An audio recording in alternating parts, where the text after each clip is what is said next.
అందరికీ రాఖీ పౌర్ణమి శుభాకాంక్షలండి. ఈ రాఖీ పౌర్ణమి సందర్భంగా మనం ఒక చిన్న స్టోరీ చెప్పుకుందామండి. మహావిష్ణువు బలిచక్రవర్తి గురించి.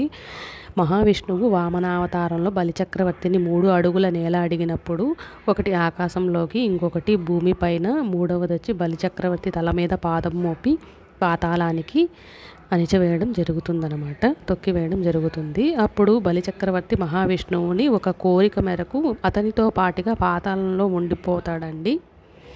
అప్పుడు శ్రీ మహాలక్ష్మి వెళ్ళి బలిచక్రవర్తికి రక్షాబంధనం కట్టిన తర్వాత తన భర్తను వైకుంఠానికి తీసుకొని వెళ్ళిపోతుంది. ఇది అండి స్టోరీ. ఆ తర్వాత మనం రాఖీ కట్టేటప్పుడు ఒక శ్లోకం చదువుకొని కనుక కట్టినట్లయితే మంచిదండి. ఏన బద్ధో బలి రాజా దానవేంద్రో మహాబలః తేనత్వామ విబధ్నామి రక్షే మాచల మాచల. దీని యొక్క భావం ఏంటంటే, ఓ రక్షాబంధమా, మహాబలవంతుడు రాక్షస రాజు అయిన బలిచక్రవర్తిని రాఖీ తోటి బంధించినావు కాబట్టి నేను నిన్ను దర్శిస్తున్నాను. ఈ విధంగా మనము శ్లోకం చదువుకొని కట్టినట్లయితే చాలా మంచిదండి.